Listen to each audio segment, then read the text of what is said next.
दोस्तों, मैंने हाल ही में कांतारा मूवी देखा है और मैं आपको सच बता रहा हूँ, मैंने शायद ही इससे अच्छा मूवी देखा हो। तो आज की वीडियो में हम ना सिर्फ इनकी कहानी को जानेंगे, बल्कि मैं आपको भूता कोला और कंबला से जुड़ी कुछ बातें भी बताऊंगा। तो वीडियो स्टार्ट करने से पहले आपसे एक छोटी सी रिक्वेस्ट है कि अगर आपको ये वीडियो पसंद आती है तो आप इस वीडियो को लाइक और शेयर जरूर कीजिएगा, साथ ही इस चैनल को सब्सक्राइब भी कीजिएगा। तो फिल्म की कहानी 1847 में शुरू होती है, जहां हमें बताया जाता है कि उस समय दक्षिण कन्नड़ा में एक राजा थे जिनका साम्राज्य बहुत बड़ा सा था। उनकी प्रजा उन्हें सम्मान देती थी, लेकिन इतना सब कुछ होने के बावजूद उनको शांति नहीं थी। मेरा मतलब, वो किसी कारण से सुखी नहीं थे। वो हमेशा विचलित रहते थे और उन्हें नींद तक नहीं आती थी। इस आत्मिक शांति की खोज में राजा कई मंदिर गए, कई साधुओं से मिले, लेकिन कोई फायदा नहीं हुआ। फाइनली एक पंडित उन्हें बताते हैं कि उन्हें अकेले एक सफर पर जाना होगा, जहाँ एक ऐसी शक्ति को खोजे जिससे उसे शांति मिल सके। ऐसे में राजा अकेले सफर पर निकलते हैं, लेकिन किसी भी मंदिर या गुरु के पास उन्हें शांति नहीं मिलती। इसलिए वो जंगल में जाते हैं और एक दिन उन्हें वहाँ एक आवाज सुनाई देती है। राजा इस आवाज से डरते नहीं, बल्कि उन्हें लगता है कि यह आवाज उन्हें प्यार से पुकार रही है। वो उसके पीछे पीछे जाते हैं और वहाँ उन्हें एक पत्थर दिखता है, जिसके सामने वो अपनी तलवार डाल देते हैं। इसी क्षण राजा को आत्मिक शांति मिल जाती है और वो इस पत्थर को अपने साथ ले जाना चाहते हैं। लेकिन तभी गांव के लोग वहां पर आ जाते हैं और राजा से कहते हैं कि आपको जो चाहिए आप ले जा सकते हैं, लेकिन आप हमारे देवा पंजुरली को नहीं ले जा सकते। तभी अचानक गांव वालों में से एक इंसान के अंदर देवा खुद आ जाते हैं और राजा से कहते हैं कि अगर तुम मुझे यहाँ से ले जाओगे तो इन गांव वालों की रक्षा कौन करेगा। तो अगर तुम चाहते हो कि मैं तुम्हारे साथ आऊं तो तुम्हें गांव वालों को वहां तक जमीन देना होगा जहां तक मेरी चीख सुनाई दे। बदले में मैं तुम्हारे साथ आऊंगा, जिससे तुम्हारी आत्मिक शांति बनी रहेगी तुम्हारे वंशजों तक, और मेरे साथ गुड़िगा भी आएंगे। लेकिन ध्यान रखना, अगर तुम कुछ गलती करते हो तो शायद मैं तो तुम्हें माफ कर दूं, लेकिन गुड़िगा तुम्हें माफ नहीं करेगा। ये सब सुनकर राजा मान जाते हैं और वो देवा को अपने साथ लेकर स्थापित कर देते हैं। वहीं गांव वालों को काफी सारा जमीन मिल जाता है। तब से राजा सुखी व संपन्न जीवन जीते हैं। और यहाँ से कहानी 1970s में आती है। अब इससे पहले मैं आपको कहानी आगे बताऊं, आपके लिए कर्नाटका के कोस्टल रीजन के कल्चर को थोड़ा बहुत जानना जरूरी है। यहाँ मैं आपको पूरे डिटेल में नहीं बताऊंगा, क्योंकि इस पे एक सेपरेट लंबी वीडियो लगेगी, लेकिन आप बेसिक जान लीजिए। तो उडुपी मैंगलोर साइड के लोग, जिनकी भाषा अक्सर तुलु होता है, वे लोग देवा में मानते हैं। देवा एक सुपर नेचुरल स्पिरिट की तरह है, जो कि वहाँ के लोगों की रक्षा करते हैं और उन्हें पूजने के लिए भूत आस्थाना होता है। कहा जाता है कि ठीक ढंग से रेस्पेक्ट देते हुए देवा को पूजना होता है, क्योंकि अगर उन्हें किसी भी तरह की ठेस पहुंचाया गया तो उसका अंजाम बहुत बुरा हो सकता है।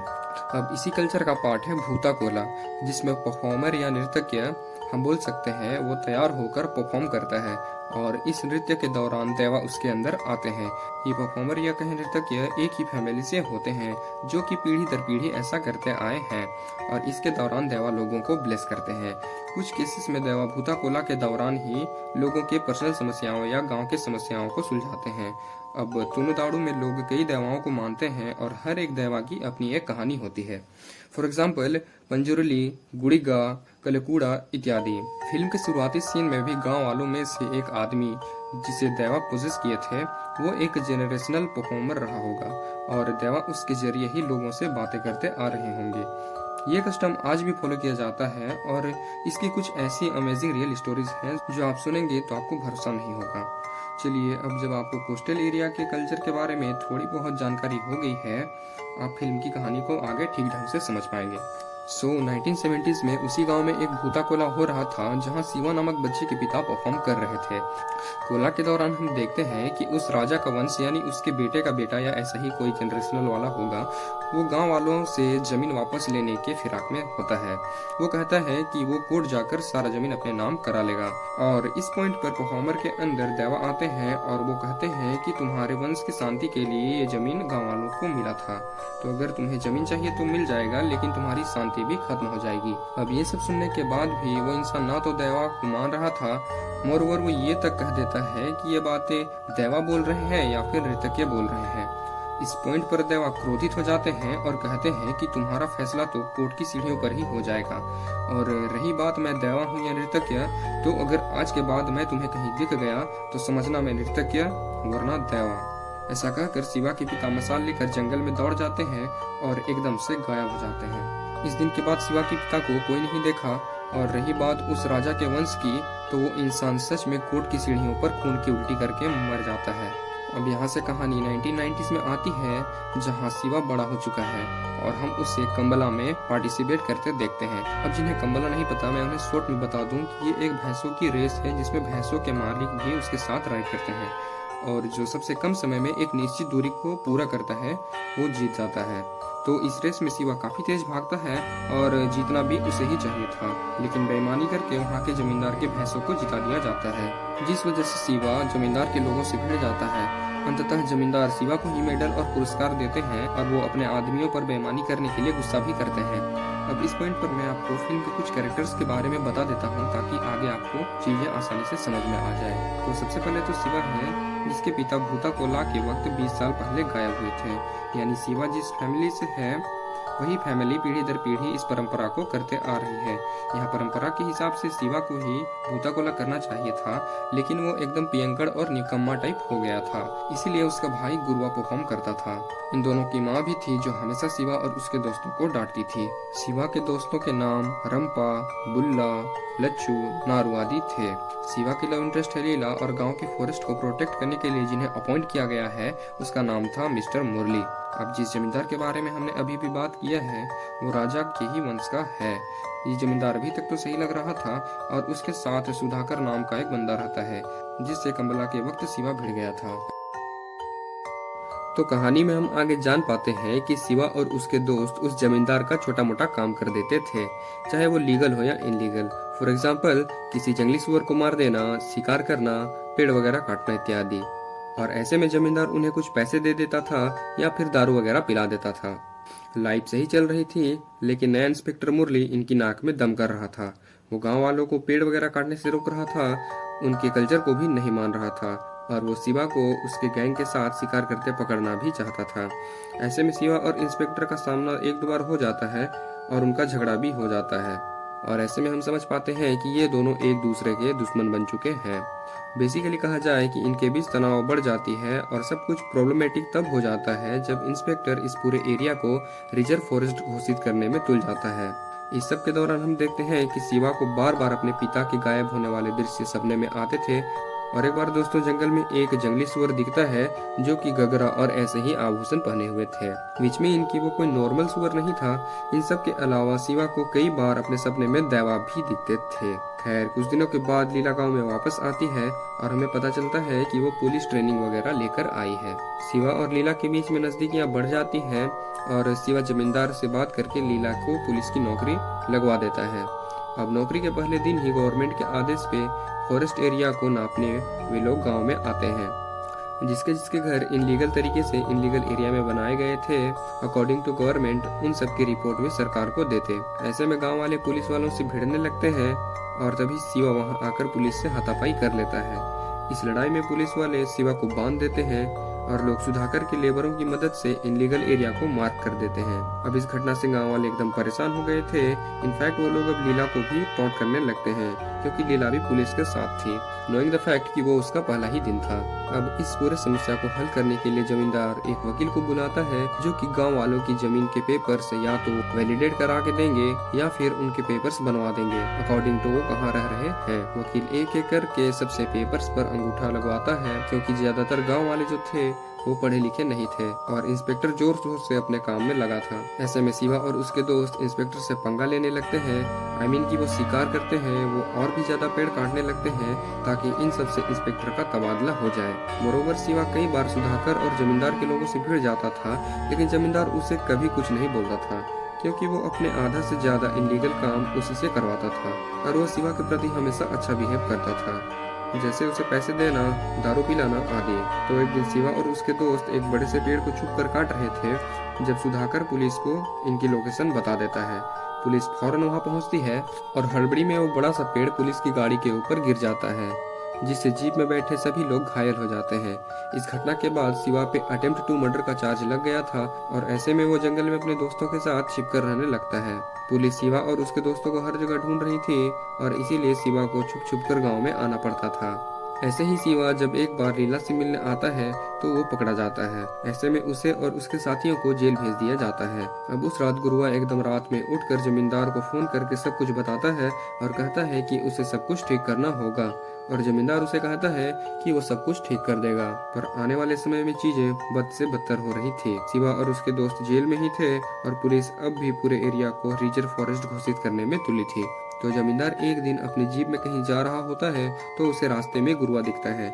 जमींदार गुरुआ को अपनी जीप में बैठा लेता है और वो एक जगह गुरुआ को ले जाकर कहता है कि कैसे ये पूरा जमीन उसका है, और अगर गुरुआ चाहे तो वो उसे 5 एकड़ जमीन दे देगा।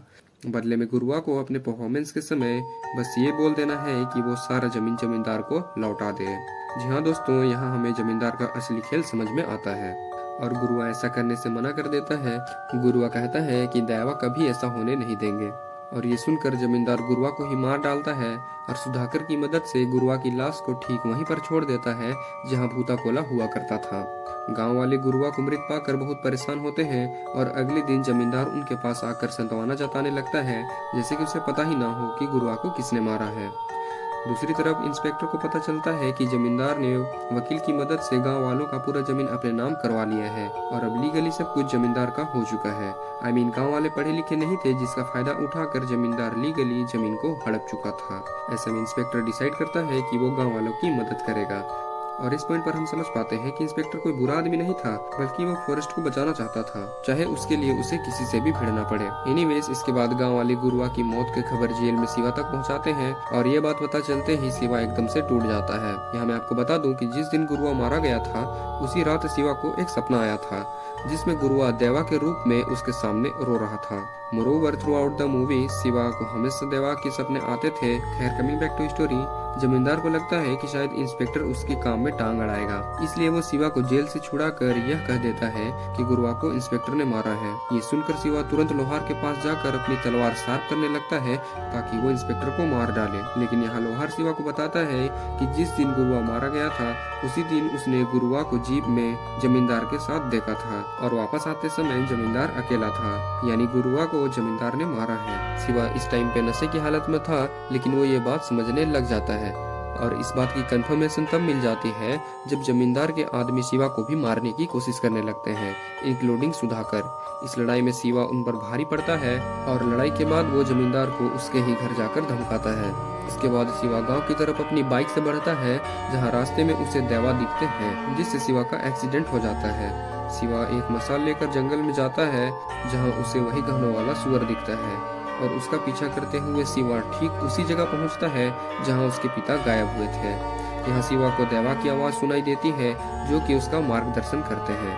इस सब के बाद शिवा गांव पहुंचता है, जहां वो एकदम शांत सा दिखाई दे रहा था और वो बता देता है कि गुरुआ को जमींदार ने मारा है। वहाँ इंस्पेक्टर भी होता है जो गांव वालों को समझाता है कि अगर इस जगह को रिजर्व फॉरेस्ट करार दिया जाए तो ये जमीन जमींदार की भी नहीं हो पाएगी। उसके बाद कोर्ट में अर्जी देकर गांव वाले यहाँ रह सकते हैं, यानी भले ही जमीन उनका नहीं होगा लेकिन वे यहाँ पर रह पाएंगे एंड मोस्टली जमींदार का यहाँ कोई हक नहीं होगा। दूसरी तरफ जमींदार ये डिसाइड करता है कि वो अपने आदमियों की मदद से पूरे गाँव को ही खत्म कर देगा और इसलिए वो कई लोगों के साथ यहाँ आकर गाँव पे ही हमला कर देता है। जवाब में गांव वाले भी लड़ते हैं और गांव वालों के साथ सिर्फ शिवा नहीं था बल्कि इंस्पेक्टर भी था। यहाँ काफी घमासान लड़ाई होती है जिसमें दोनों साइड के कई लोग मारे जाते हैं और जमींदार ये सब एंजॉय कर रहा था। वो लोगों को खुद गन से मार रहा था, इनफैक्ट वो अपने ही आदमियों को गन से मार दे रहा था। इस भयानक हाथापाई में शिवा का दोस्त बुल्ला भी मारा जाता है और लड़ाई एक पॉइंट पर आता है जब सुधाकर भी जमींदार के खिलाफ हो जाता है। And through out the movie हम देख रहे थे कि सुधाकर भले ही बुरा आदमी था लेकिन उसको बहुत ज्यादा बुरा काम करने में थोड़ा सा अजीब लगता था एंड लास्ट में वो पलट ही गया एंड इसका परिणाम ये हुआ कि जमींदार सुधाकर को भी मार डालता है। शिवा लड़ते हुए जमींदार की तरफ बढ़ता है लेकिन जमींदार का एक ताकतवर आदमी शिवा की गर्दन को पकड़कर उसे हवा में लटका देता है। ऐसे में शिवा का शरीर शांत पड़ जाता है और एज ए व्यूअर हमें लगता है कि शिवा मारा गया। शिवा के मौत के साथ जमींदार अपनी जीत घोषित करता है और वो गाँव वालों को उल्टी सीधी बातें बोलना शुरू कर देता है। तभी एज ए व्यूअर हम देखते हैं कि देवा शिवा के पास आकर चिल्लाते हैं और इसके साथ शिवा उठकर खड़ा होता है। लेकिन दोस्तों शिवा नॉर्मल नहीं था, बल्कि वो पूरी तरह से देवा के वश में था। जी हाँ दोस्तों, ये देखकर क्लियर था कि उसके अंदर गुड़िगा आ चुके हैं और वो एक एक करके जमींदार के सभी लोगों को मारते हैं, एकदम सुपर नेचुरल सा पावर डिस्प्ले करके। फिर शिवा के थ्रू गुड़िगा जमींदार से कहते हैं कि तुम इतना पाप जो किए हो तो तुम्हें क्या लगा, क्या तुम बच जाओगे? पंजुरुली देवा शायद तुम्हें माफ कर दे, लेकिन मैं नहीं करूंगा। तुम्हारे खून से यहाँ की मिट्टी को सींचा जाएगा। और ऐसा कहने के बाद पंजुरुली देवा जमींदार को मार गिराते हैं।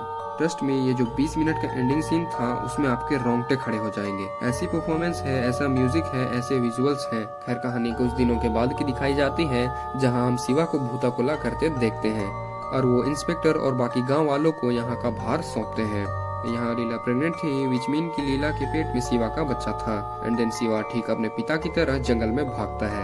एज अ व्यूअर हम देखते हैं कि शिवा के अंदर आए देवा और उसके पिता के देवा एक दूसरे को ग्रीट करते हैं और वो दोनों एकदम से गायब हो जाते हैं। यानी कि शिवा भी उस दिन के बाद कभी नहीं पाया गया, क्योंकि शायद शिवा लड़ाई के टाइम पे ही मर चुका था।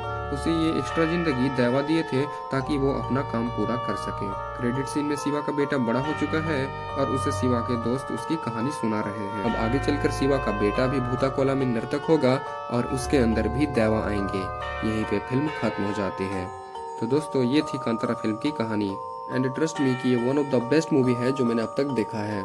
आई मीन की फिल्म में जो एक्टिंग है, ऐसी एक्टिंग में एक्सपेक्ट भी नहीं कर सकता था बॉलीवुड वगैरह में से। एंड एंडिंग के 20 मिनट में जो परफॉर्मेंस है ऋषभ शेट्टी की, वो आपका दिमाग हिलाकर रख देगी। और फिल्म में कल्चर को इतना बढ़िया से रिप्रेजेंट किया गया है कि मैं आपको क्या ही बताऊं। अब यहाँ मैंने स्टोरी को एकदम शॉर्ट में कवर किया है, इसलिए मैंने काफी कुछ स्किप किया है। दोस्तों फिल्म के एक एक फ्रेम में कल्चर को बुना गया है एंड दैट इज अमेजिंग। सो अगर भूता कोला के बारे में आपको और भी डिटेल में जानना है तो कमेंट करो, तो मैं उस पर भी एक सेपरेट वीडियो बना दूंगा। So thank you for watching.